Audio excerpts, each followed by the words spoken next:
Herkese merhaba, kanalıma hoş geldiniz. Bu videomda sizlere boncuklu ahşap bursu çok güzel bir çanta tarifi paylaşacağım.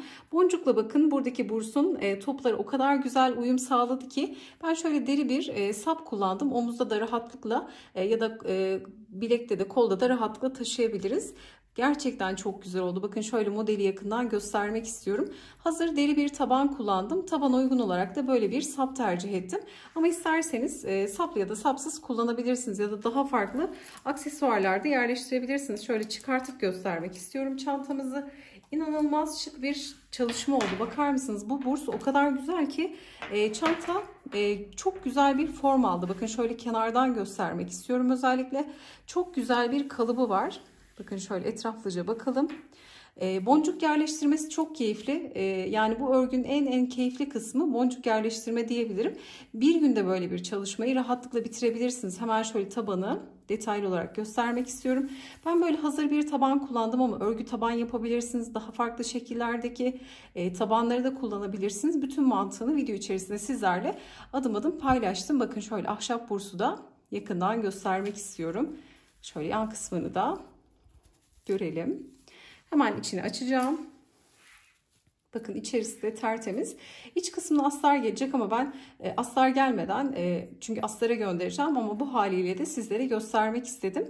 İçerisi de oldukça derin. Yani orta boy diyebileceğimiz bir çanta boyutunda. Yani günlük kullanıma çok uygun bir çanta oldu. Tertemiz bir çalışma oluyor. Bakar mısınız? Şöyle kapatalım. Gerçekten içime sinen harika bir proje oldu. Umarım sizler de beğenir ve denersiniz. Video içerisinde ne kadar ip kullandığımı, ne kadar boncuk kullandığımı, çantamızın yapım mantığını bütün aşamasını sizlerle adım adım paylaştım. Umarım faydalı bir içerik olur. Detaylı tarifimize geçmeden önce sizlerden küçük de bir ricada bulunmak istiyorum.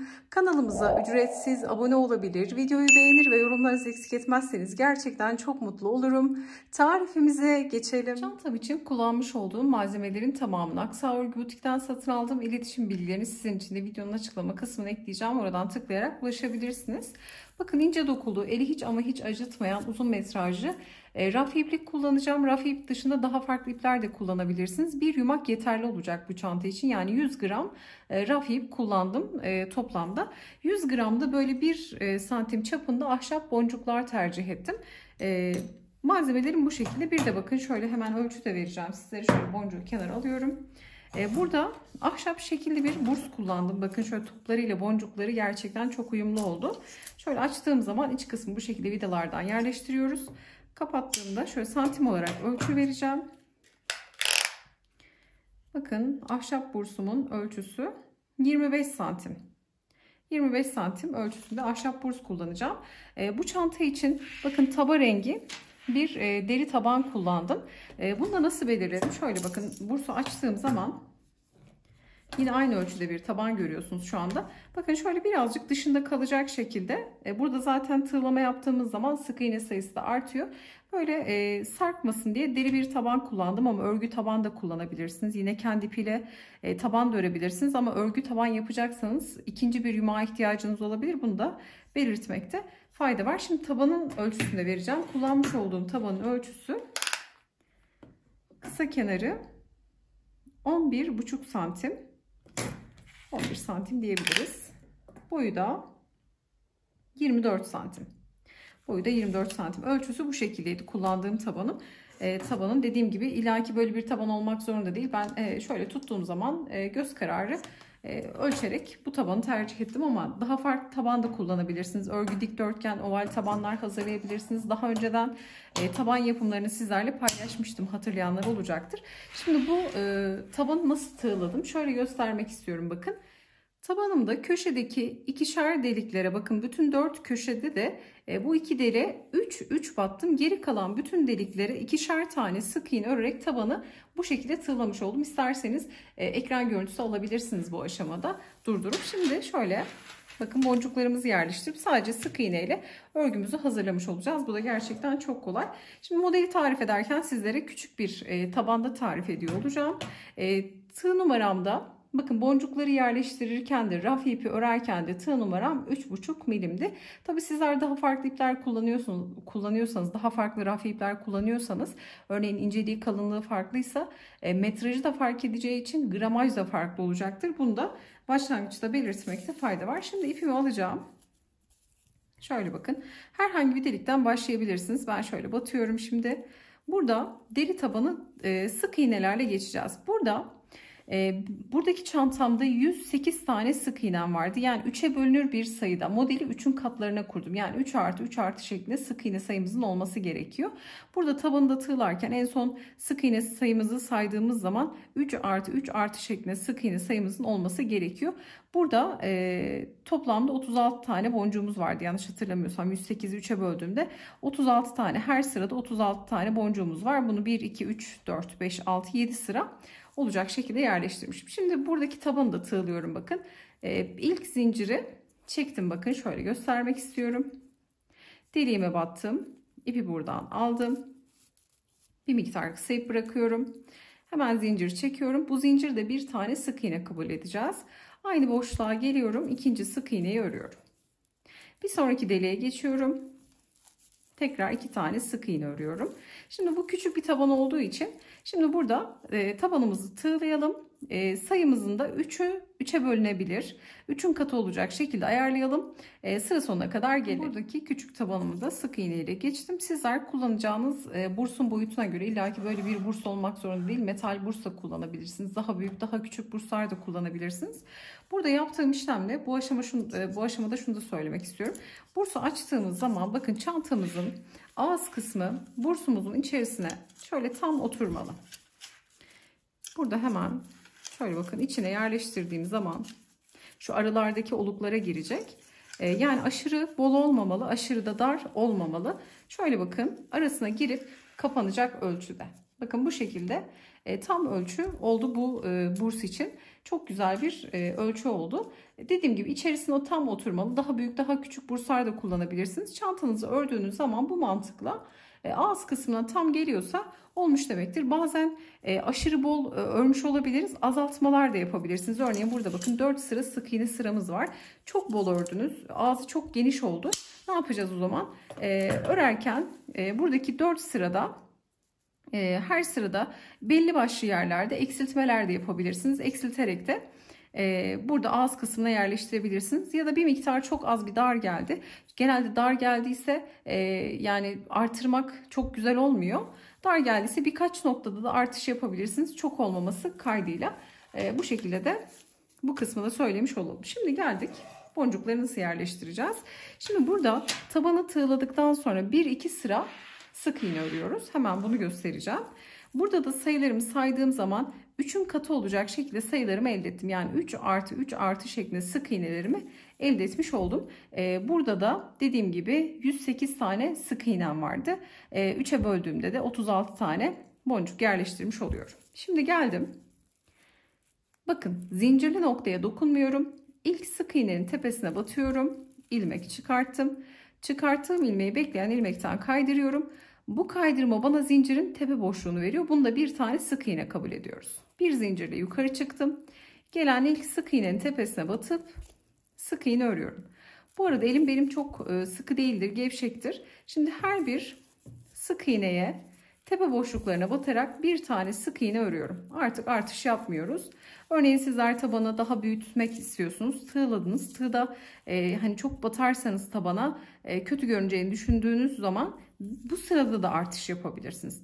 Çantayı daha derin istiyorsanız, daha büyük burslar kullanacaksanız örneğin bu tarz oynamalar yapabilirsiniz. Şimdi tamamen bir sıra sık iğne örelim. Burada bitiş ve başlangıcı sizlerle hemen paylaşalım. Sonuna geldik. Burada bakın kaydırma noktasını görüyoruz. Şimdi buradaki kaydırma noktasına hiç dokunmuyorum. Bakın son sık iğneye battım. Hemen ilk gelen sık iğnenin tepesine batıyorum. İlmek çıkarttım. Bekleyen ilmeğimden kaydırdım. Kaydırma üzerine kaydırma denk geldi. Ve bunu da bir sık iğne kabul ediyoruz. Şimdi yine bir zincirle yukarı çıktım. Gelen ilk sık iğnenin tepesine batıp tekrar sık iğne örüyorum. Şimdi ikinci sıra Sık iğnemi öreceğim. Bakın taban sırasından sonra 2 sıra sık iğne öreceğiz. Sonra artık boncuklarımızı yerleştirmeye geçeceğiz.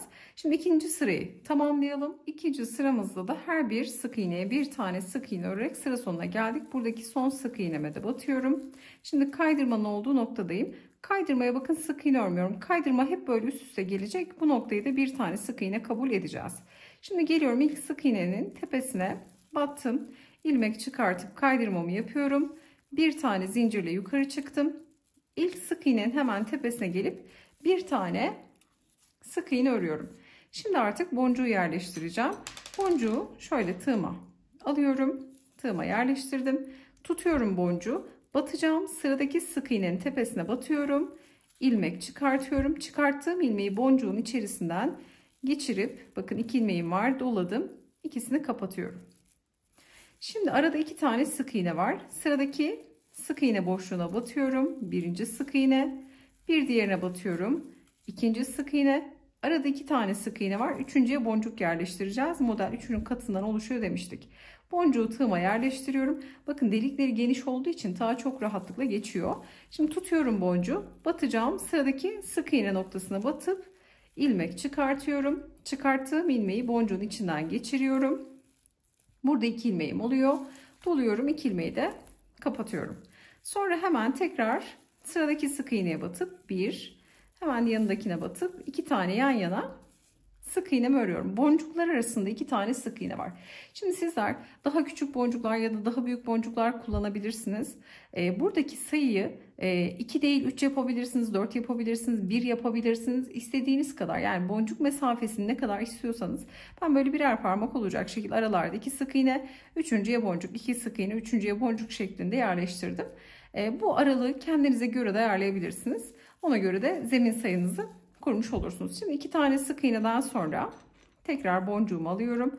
Tığıma taktım. Boncuğu tığda tutuyorum, bakın boncuğu tutuyorum. Batacağım, sık iğneye batıp ilmek çıkarttım. Çıkarttığım ilmeği boncuğun içinden geçiriyorum. 2 ilmek var, doluyorum. 2 ilmeği kapatıyorum. Sık iğne örmüş oluyorum yani. Şimdi tekrar yine 2 tane yan yana sık iğne. Üçüncü noktaya boncuğumu yerleştiriyorum. O kadar pratik oluyor ki en keyifli kısmı bu. Yani çok hızlı bitiyor. Oturduğunuz zaman böyle birkaç saatte bitirebileceğiniz bir çalışma oluyor diyebilirim. Çünkü boncuk yerleştirmesi inanılmaz keyifli. Şimdi bu şekilde sıra sonuna kadar gelelim. Hemen bir sonraki sırayı sizlerle paylaşalım. Birinci sıra boncuk sıramızı tamamladık. Bakın o kadar tatlı, o kadar güzel oluyor ki. Şimdi burada 2 tane sık iğne ördükten sonra sonda bir tane sık iğne kalıyor. Şimdi boncuğumu alıyorum ve buradaki son sık iğneye de batıp boncuğu yerleştiriyorum. Sonra bakın kaydırma noktası kalıyor. Şimdi kaydırma noktasını sık iğne kabul ettiğim için başlarken bir tane sık iğne örmüştük. Kaydırma ile beraber arada yine 2 tane sık iğnemiz olmuş oluyor. Şimdi geliyorum, boncuğu yerleştirdikten sonra hemen ilk sık iğnenin tepesine batıyorum. İlmek çıkarttım. Bekleyen ilmekten kaydırdım. Bir zincirle yukarı çıkıyorum. Şimdi bu kaydırma göze hiç batmıyor.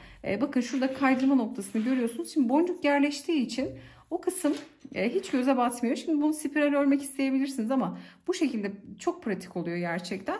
Hem de zaten bitiş ve başlangıç çok göze batmıyor. Bir zincirle yukarı çıktım. Şimdi gelen ilk sık iğnenin tepesine batıyorum. Sık iğne. Şimdi sırada boncuk var. Şöyle tuttuğum zaman tepe noktalarını gördüğümde hepsi bakın başak başak şeklinde görünüyor. Hemen boncuğun bakın tepesine batıyorum. Boncuğun buradaki sağ geniş boşluğuna batıyorum. Sık iğne örüyorum. Boncuğun sık iğnesi oluyor. Hemen arada 2 tane sık iğne var. Bunları da birer tane sık iğne örüyorum. Sonra boncuklu nokta geliyor bakın. Hemen boncuğun tepesindeki sık iğneye batıp sık iğne örüyorum. Sonra arada 2 tane sık iğne var. Şimdi bu şekilde her bir noktaya bir tane sık iğne öreceğiz. Başlangıç sayımızı yine bu sırada da elde etmiş olacağız. Burada eğer bir tane sık iğne eksik yaparsanız bir sonraki sırada sayınız eksik kalacaktır. Ya da fazla batarsanız bir tane sık iğne artırmış olursunuz. Dikkatli bir şekilde aralardaki 2 tane sık iğneye birer tane sık iğne, bir de boncuğun tepesinde ördüğümüz bakın hemen şu boşluğa bir tane sık iğne örerek bu şekilde şimdi sıra sonuna kadar geliyor. Sıramızın sonuna geldik. Buradaki son boncuğun da tepesine batıp tepesindeki sık iğneye sık iğnemi örüyorum ve kaydırma geliyor. Hemen ilk sık iğnenin tepesine batıp ilmek çıkartıp bekleyen ilmeğimden geçiriyorum. Bakın kaydırmalar hep üst üste devam ediyor. Şimdi bir zincirle yukarı çıktım ve geliyorum. Buradaki sık iğnemin hemen tepesine batıp ilk sık iğnenin tepesine batıp sık iğne örüyorum. Şimdi bu sırada da yine her bir sık iğnenin tepesine batarak bir tane sık iğne öreceğiz. Şimdi arada ben bakın şöyle göstermek istiyorum. Boncuğu yerleştirdikten sonra 2 sıra sık iğne, 1 sıra boncuk, 2 sıra sık iğne, 1 sıra boncuk. Sizler şu aradaki boşluğu daha az istiyorsanız, örneğin şu sıradaki kısım daha yakın olsun istiyorsanız boncuk, 1 sıra yapın, 1 sıra sonra boncuk ekleyin. Buraya 2 değil 3 olabilir, 4 olabilir. Şu ara boşluğu ne kadar istiyorsanız o kadar yapabilirsiniz. Ben bakın dengeli bir parmak buradan boşluk, bir parmak da buradan boşluk olacak şekilde 2 sıra buradan, 2 sıra da buradan bu şekilde boşluk bıraktım. Daha açık açık isterseniz, boncuklarınız daha böyle geniş olsun isterseniz, birbirine ayrık olsun isterseniz şu kısmı 3 sık iğne, 3 sıra sık iğne de yapabilirsiniz. Yani sayılarla istediğiniz gibi oynayabilirsiniz. Şimdi burada 2 sıra, bakın boncuk sırasından sonra 2 sıra sık iğne örüyoruz. Şimdi burayı tamamlayalım. Bir sıra daha boncuğu nasıl yerleştiriyorum? Bir üst sırada sizlerle hemen bunu paylaşacağım. 2 sıra sık iğneyi tamamladık. Şimdi son sık iğneye de batıyorum. Sık iğnemi ördüm. Kaydırma noktası geliyor. Hemen ilk sık iğnenin tepesine batıp kaydırmamı yapıyorum ve yine bir zincirle yukarı çıkıyorum. Şimdi 2 sıra sık iğne ördükten sonra boncuk sırasını birebir aynı şekilde tekrar etme sırasına geldik.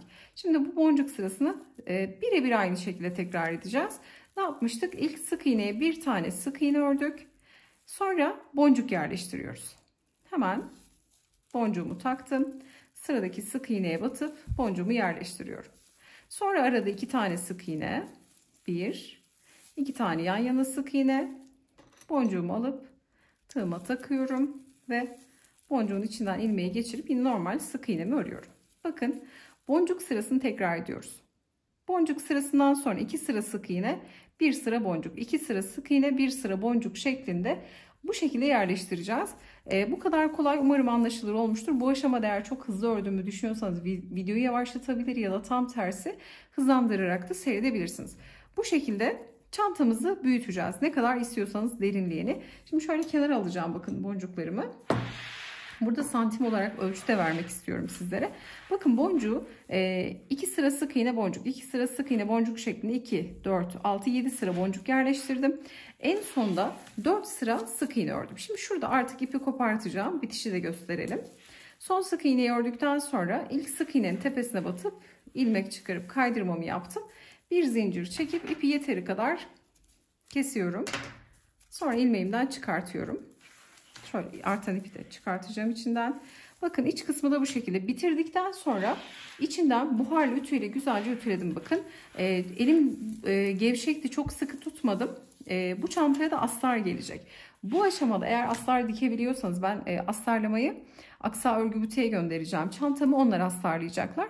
Astarlama yapacaksanız bu aşamada yapmanız gerekiyor.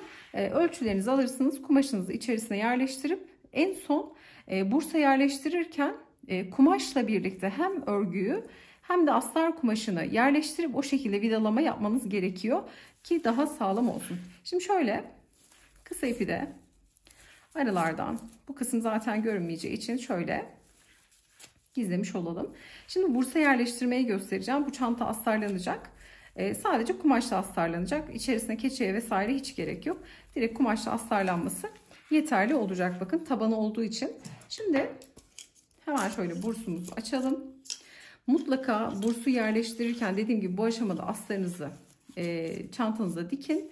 Sonra astarla beraber örgünüzü aralardan, bakın şurada oluklar var. Bursumuzun arasında olukları görüyorsunuz. Şimdi buraya yerleştireceğiz. Şimdi ben vidaları da hemen alacağım. Yerleştirmeyi de göstereceğim hızlı bir şekilde. Şimdi burada bakın çantanın tam kenar kısmına şu vidalı nokta denk gelecek. Bunu mutlaka düzgün denk getirmeye çalışalım. Yoksa hafif bir milim kayma bile çantanın formunu çok bozuyor. Şimdi burada varsayalım astarımız da var. Şimdi bir ince makas yardımıyla şöyle bakın oluğun olduğu kısma örgümü ittiriyorum. Örgümü bu kısma ittirdim. Şurada delikler var. Vidalar da zaten size gönderiliyor. Bakın şöyle vidaları var. Şimdi bu vidayı buraya yerleştirdim. Ve şimdi tornavidayla bunu şöyle size de göstermeye çalışıyorum. Güzelce bakın örgüyü de tutacak, kumaşı da tutacak vida. İkisinin içerisinden geçirip vidaları güzelce sabitleyeceğiz. Tamamen sonuna kadar sabitlemek gerekiyor. Tabii ben şimdi çok fazla sıkılamayacağım. Çantaya astar geleceği için. Bakın bu şekilde pürüzsüz olması gerekiyor. Şimdi bütün oluklardan düzgünce geçireceğiz. Şöyle çantamı da bakın göstermek istiyorum. Bu kısımda örgü tam denk geliyor çantamıza. Bakın. Bunu güzelce ara oluk kısımlarını alıp vidaları da yerleştirip çantamı bitirmiş olacağım. Dediğim gibi ama astar gelecek. Mutlaka siz astarınızı yapıp astarladıktan sonra vidalama işleminizi yapın. Bu şekilde çantayı bitirmiş olacağız. Şimdi vidalayalım kabaca. Bitmiş halini hemen sizlerle paylaşalım. Önce de hemen şu çantanın ölçüsünü de söylemek istiyorum. Boy kısmını söylemedim. Hemen çantamızın boyunu söyleyelim. Benimle aynı malzemeleri kullanacaklar için. Çantamızın boyu 20 santim oldu. Şöyle ağız kısmının ölçüsünü de verecek olursam. Tabii şurada bursu yerleştirdim. Şöyle takacağım içine doğru. Bakın ağız genişliği de şöyle kenardan kenara tuttuğum zaman ağız kısmının genişliği de yaklaşık 36 santim oldu. Ölçümüz de bu şekilde. Taban ölçüsünü zaten vermiştim. Direkt bakın bu şekilde şimdi tarif etmiş olduğumuz gibi bursu yerleştirelim. Son halde sizlerle paylaşalım. Bakın sizlere tarif etmiş olduğum gibi bursumuzu yerleştirdik. Gerçekten çok güzel oldu. Şöyle etraflıca göstermek istiyorum. Şahane bir kalıp oldu. Hemen şöyle iç kısmını da açıp görelim. Bakın içerisi de bu şekilde. Şimdi vidaları bu şekilde yerleştirdim. Dediğim gibi içerisine astar gelecek. Şimdi şu bursun kenarlarında bakın böyle metal D'ler var. Bu D'lerden istediğiniz sapı buraya yerleştirebilirsiniz. Ben de deri tabana uyumlu olsun diye elimde şöyle bir bakın sap vardı. Örgülü. Bu sapı yerleştireceğim. Bu haliyle de göstermek istiyorum sizlere. Gerçekten çok şık bir çalışma oluyor. Hemen şöyle takalım. Ağız kısımları yaylı olduğu için istediğiniz sapı da yerleştirebilirsiniz. Gerçekten bununla da çok güzel oldu. Bakar mısınız? Şahane görünüyor. Tarifimiz de bu şekildeydi. Yapacak olanlara kolaylıklar diliyorum. Videomuzu beğenmeyi, yorum bırakmayı, kanalımıza abone olmayı unutmayın. Bir sonraki videoda görüşünceye dek hoşça kalın.